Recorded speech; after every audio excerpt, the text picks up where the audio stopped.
Tuforodebolsa.com, episodio 229. Damas y caballeros, muy buenos días y bienvenidos una semana más a Tu Foro de Bolsa. Nuestros lemas, los sabéis, que son las 3 Cs de consultar, comentar y compartir decisiones de inversión en bolsa. Aquí consultamos, comentamos y compartimos. Bien, al hilo de eso, de consultar, comentar y compartir. Lo primero, no damos ninguna recomendación de inversión, eso lo sabéis. Aquí solamente formamos e informamos. Paco, buenos días. Lo segundo, ¿estamos por ahí?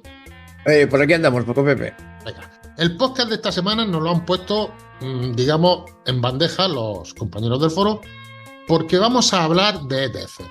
Hemos hablado ya varios podcasts de ETFs, que voy a poner aquí los números para el que quiera escucharlos primero y después pasarse a este, que lo vamos a dar por sabido lo que hemos hablado en ellos, que hemos hablado en el podcast número 94, en el podcast 212 de ventajas e inconvenientes de los ETFs y también de los tipos de ETFs, y en el podcast 225, que bueno, que hablamos del ETF del Bitcoin.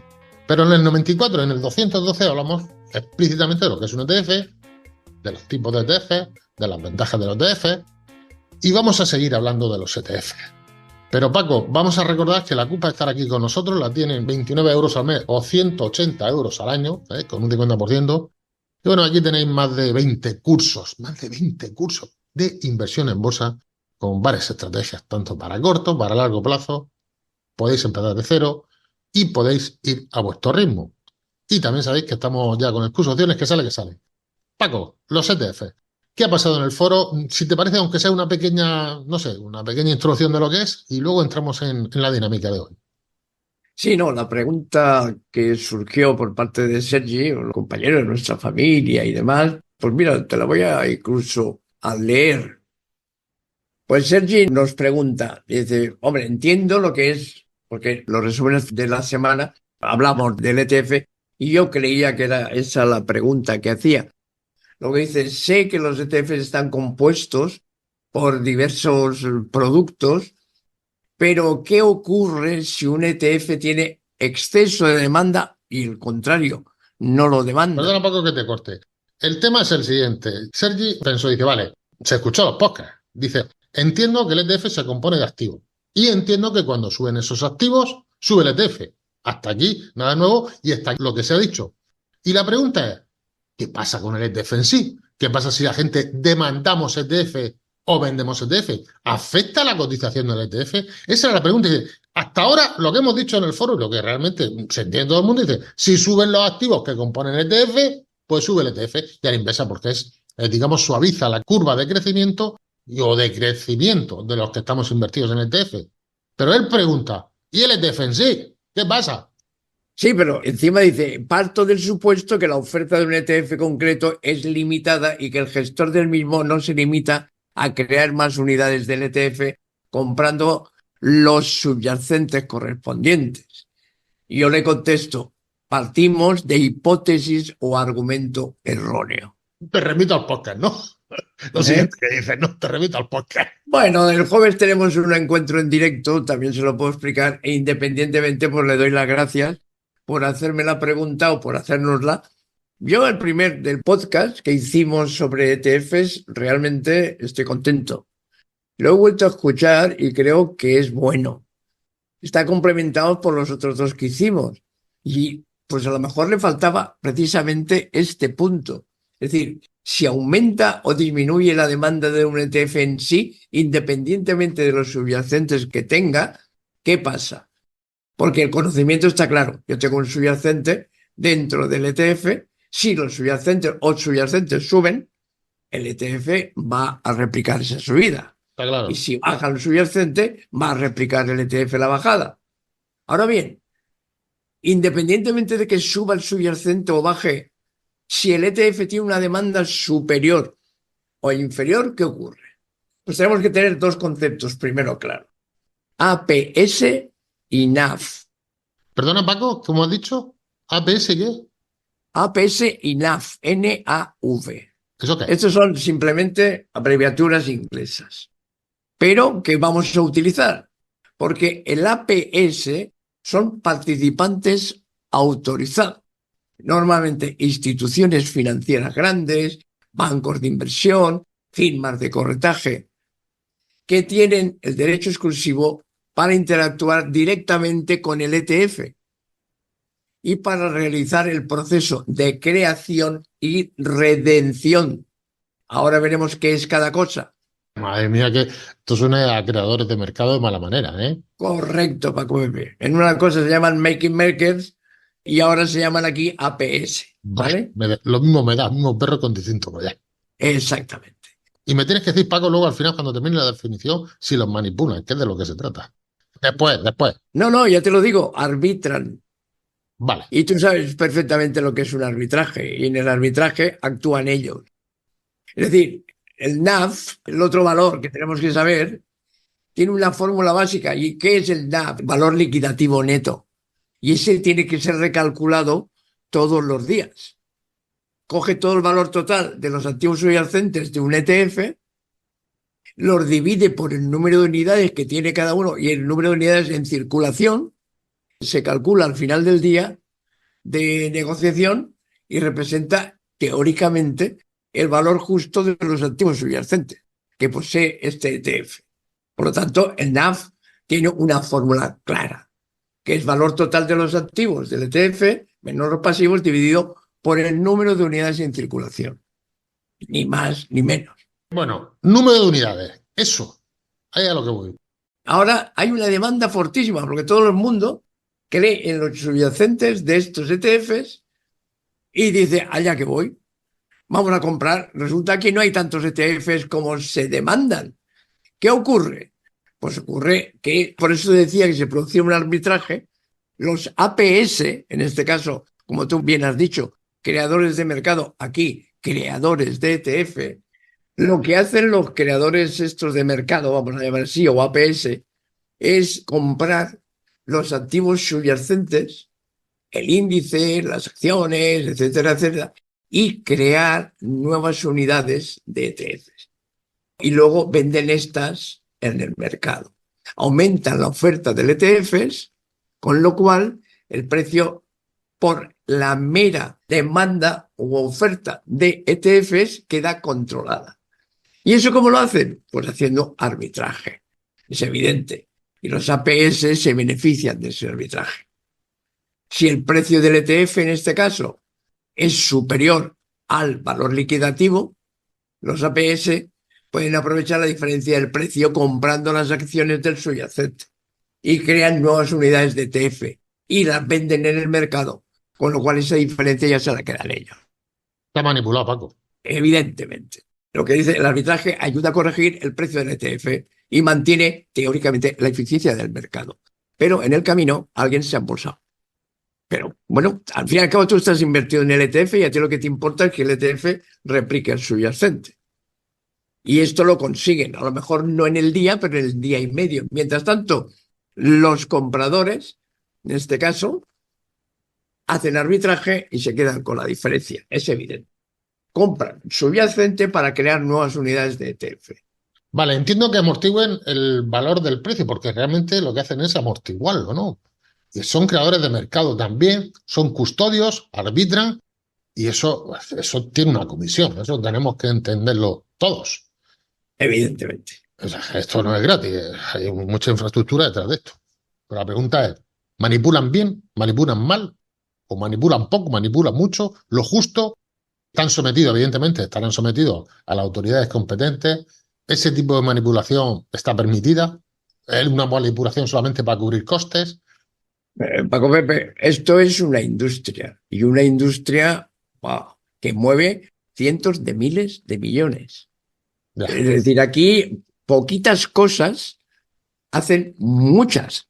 Es decir, con poquito que cobren con el arbitraje, es impresionante el volumen de pasta que ganan. Aquí se crean unidades de ETF y se reducen unidades de ETF. Cuando el ETF tiene menos demanda, disminuye el precio del ETF, pues entonces el NAV, que es el precio neto del ETF, tiene el proceso contrario del que acabamos de explicar. ¿Y qué hay que hacer? Reducir ETFs. Es decir, ¿qué hacen? Vender subyacente y retiran unidades de ETF. Vale, pues entonces lo que hacen es mantener, amortiguar el precio del ETF en sí, su definición, ¿no? Exactamente. El arbitraje lo que hace ayuda a corregir el precio. Va, de cierto modo, es lo que siempre hemos dicho en los dos podcasts anteriores, que esto es casi una trilogía, ¿no? Como Regreso al Futuro. Y es el que decía, el podcast que faltaba. Porque el de Bitcoin, el de 225 se lo quitamos. Nos quedamos con el 94 y con el de 212, que es en los que hablamos de Bitcoin. Vale. Esto, digamos que es un complemento a todo lo que hemos expuesto en anteriores. Bueno, es decir un poco las tripas, ¿eh? Las tribas del ETF. Me parece Las fantástico. tripas del ETF, sí. También podemos decir los creadores de mercado. Tú sabes cómo actúan, sobre todo el mercado de opciones, el mercado en futuros. Porque el de acciones, pues también, pero menos. Bueno, menos, pues también. Pero realmente, si quieres ir apalancado, hay un creador de mercado. Si quieres ir, todo tiene gente detrás. Una industria brutal la que hay detrás de los, no sé, mercados financieros. Y que mueve, pues bueno, cientos de miles de millones diarios. Y los ETF, últimamente, los últimos años, ya décadas, ya se han puesto muy de moda. Es un producto muy demandado y además es un producto cómodo de inversión. Paco, he estado echando un vistazo a la web nuestra y hay que decirlo, tenemos una página en nuestro blog que tenemos ETFs de dividendos que los ponemos ahí. Los que somos lo hicimos en el podcast anterior, que está allí. ETFs de largo plazo, ETFs de materias primas, ETFs de mineras, de todo. Y todo relacionado también con ProReal Time, que como saben es nuestro sponsor y nos dice que bueno, que tenemos que dar cuidado en las inversiones. Está ProReal Time Web, que es una página web que está muy bien para empezar. Al hilo de ProReal Time, los que se suscriben en el mismo a través del enlace que tenemos con nosotros o los que están suscritos con nosotros, el descuento que le da ProReal Time es superior a la cuota del foro. Es decir, estar en el foro es gratis. Es gratis y tenéis acceso a una plataforma de graficación, que es con la que Paco todos los fines de semana analiza qué. Paco, dinos qué analiza todos los fines de semana. Y en especial, dime lo que hemos analizado esta semana pasada, que lo tuvimos en mente semanas anteriores, que era un activo que dijimos que estaba invertido algún familiar nuestro. Dinos primero todo lo que hay en todos los resúmenes semanales, que ahora estamos tú y yo delante y analizamos varios activos, analizamos, dilo tú, que te lo sabes mejor que yo. Paco Pepe, lo comentamos todas las semanas, la gente se va a aburrir de escucharnos. Todos los índices, los americanos, los europeos, las grandes empresas americanas. Tenemos un índice de esas 10 empresas también fabricado por nosotros. Ese índice, Paco, ese índice, ahí metemos nosotros los activos o acciones que queremos nosotros que tienen potencial de crecimiento. Y va subiendo como la espuma. Analizamos Fatman, que son Apple, analizamos Nvidia, bueno, un montón de activos, incluso criptomonedas. ¿Y cuál es el activo que analizamos, lo llevamos un poquito en ojo, enfilado? No, hombre, actualizamos materias primas también, entre ellas, pues yo creo que el que antiguo que dices tú es el cobre. Efectivamente. Cobre llevamos diciéndolo, ¿por qué? Pues porque lógicamente tenemos gente de nuestra familia que depende del cobre. Y es una cosa que pues tratamos con cariño todas las semanas. Es más, le quité unas rayitas de resistencia que había que no lo dejaba pasar. Me dijo nuestro amigo Fran, oye, quita la raya, Paco, que de ahí no pasa. Le quité la raya y ¡bum! Se ha disparado el cobre. Sí, ¿Qué ¿verdad? para qué? Con lo cual, pues hombre, estamos contentos. Ya se están anunciando robos por ahí de cobre en las líneas de trenes y en tal. Quiere decir, el precio de cobre ha subido evidentemente.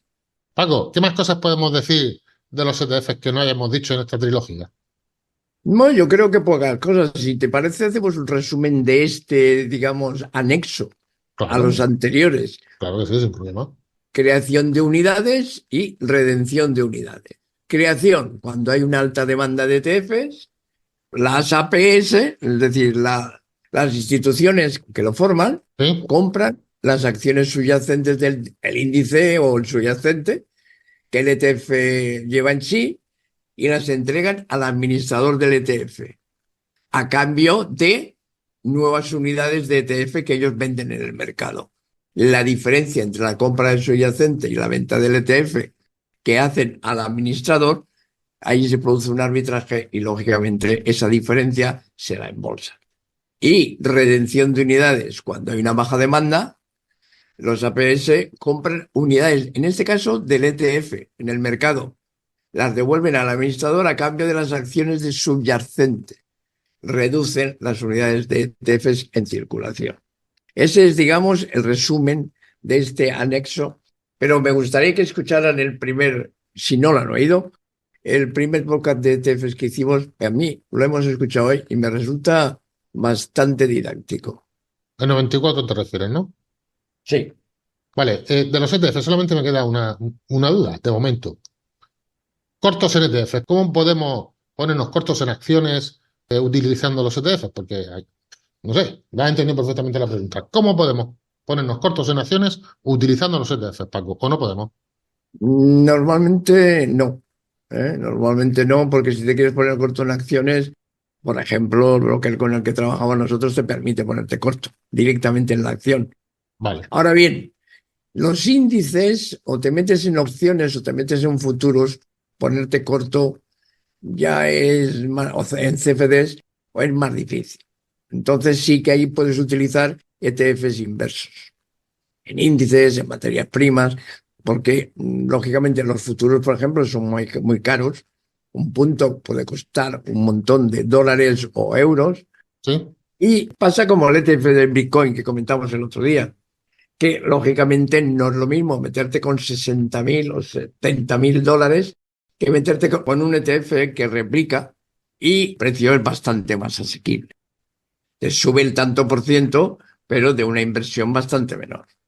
Muy bien, Paco, pues yo creo que por hoy ya está bien. Recordad que tenemos un libro allí en tu foro de bolsa, creado por nosotros, que está en Amazon, y creo que es una buena carta de presentación para los que nos escuchan la primera vez, que es un libro de análisis técnico creado por Paco. Familia, gracias por estar aquí. Y Paco, vamos a seguir trabajando con las opciones, que estamos ya, hemos terminado ya la teoría, ¿verdad que sí? Prácticamente, sí, vamos a empezar ya con las estrategias Venga, y vale. cómo aplicarlas. Y vamos a utilizar efectivamente Progress Time, porque es nuestro graficador por excelencia. Paquito, un abrazote, ¿eh? Otro para ti, Paco. Venga, hasta luego, máquina, hasta luego. Ahora.